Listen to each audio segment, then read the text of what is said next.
eu particularmente, eu me sinto muito feliz, tá, por viver um momento de mercado no qual o investidor médio, ele tomou o conhecimento, né, da existência, da história do Luiz Barsi. Tá? Eu, assim, em outras ocasiões já falei isso. Eu adoro o trabalho lá do pessoal da GF, né? A Luíse, o Ruiz, o outro Ruiz, na verdade, né? Ele é meu parente, vou atrás. O Fábio, porque assim, eu acho que isso traz um contraponto de serenidade para o investidor, ao qual, assim, eu acho que infelizmente não é uma visão a qual a maioria das pessoas vai ter a capacidade de aderir, porque eu acho que isso passa por uma questão de traços de personalidade, tá? Mas eu acho assim, tem passagens que são fascinantes, né? Eu lembro certa vez que eu não sei onde foi, tá? Mas e é engraçado porque antes de começar a gente tava falando de canal de corte, né? Eu tô falando que eu não gosto de canais de corte. Eu vi um canal de corte. E certa vez eu tava assistindo um corte, né? Que era um corte da Luíse contando de um dia lá que o pau tava comendo no mercado e o patrimônio do Barsi estava fazendo assim uma montanha russa, né? Se eu não me engano, sei lá, o patrimônio dele tinha caído de tal maneira que ele tinha deixado de ser bilionário para ser milionário. E qual era a situação dele? Isso é maravilhoso. Isso é absolutamente maravilhoso. E por que isso é maravilhoso? Porque isso oferece, né, ao observador atento a oportunidade de ver que enquanto existe um monte de pessoas que trabalham no mercado,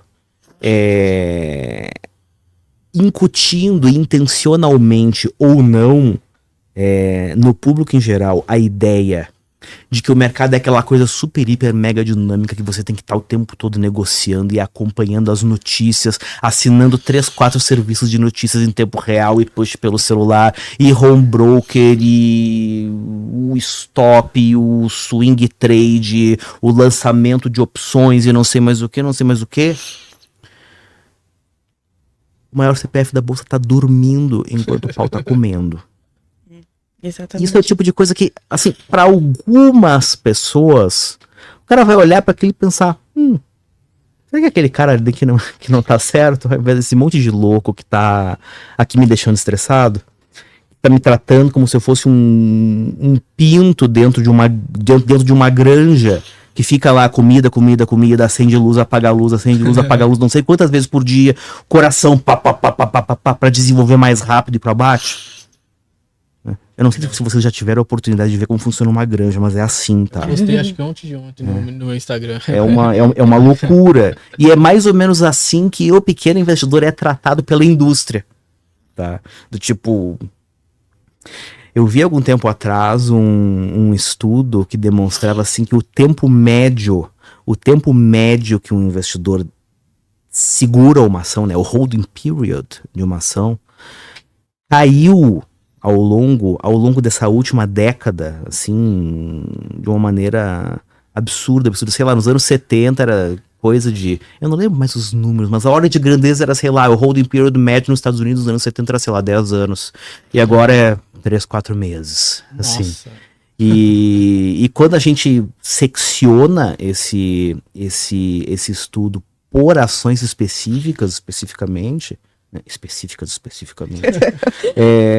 você tem ações, você tem empresas cuja base acionária gira em uma velocidade que, assim, objetivamente falando, meio que ninguém é dono daquele pedaço da empresa em momento nenhum, porque aquilo fica feito uma batata quente mudando de mão, uma coisa virou um joguinho, né? E cara, sinceramente, as pessoas não têm culpa por isso, né? As pessoas, basicamente, elas reagem, elas se comportam da maneira que lhes foi ensinado, entende? E a gente recai na situação que eu estava falando antes, né? Do mundo da produção de conteúdo.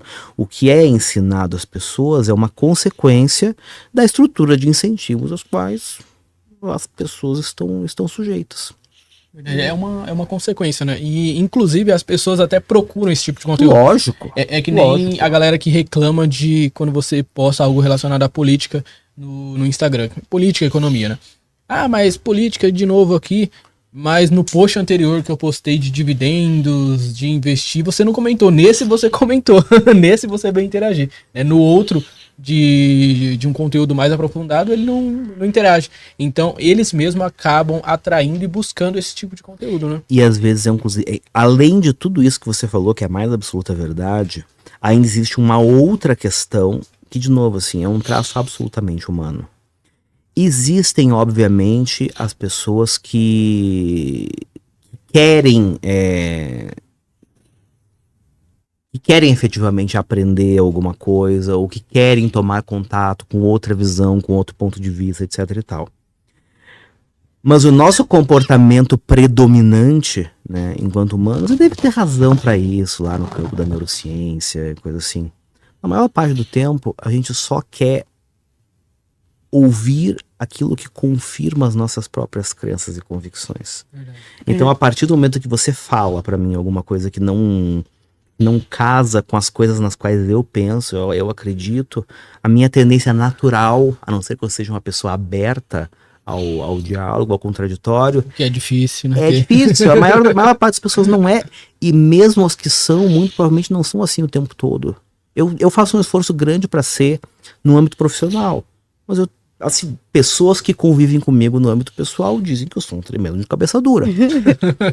Eu discordo.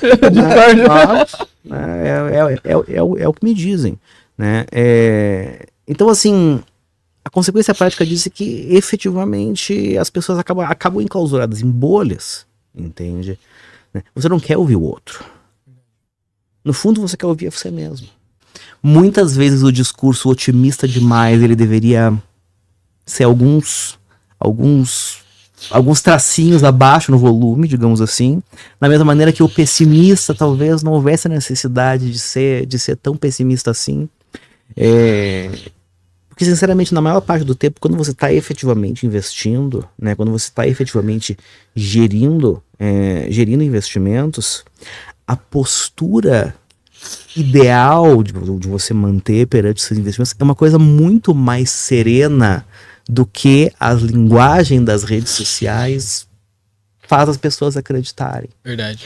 Geralmente o vídeo sai, eu lembrei agora, o vídeo sai, por exemplo, o Copom acabou de tomar a decisão, já tem vídeo pronto, saiu há 1 minuto, mas o Copom acabou de tomar a decisão, então geralmente a pessoa já deixa já tá pré-gravado. O vídeo gravado, a capa pronta, o Copom permaneceu, a taxa Selic permaneceu, a taxa Selic aumentou, a taxa Selic abaixou, já deixam tudo preparado para quando a pessoa se desesperar e clicar lá no vídeo e manda audiência.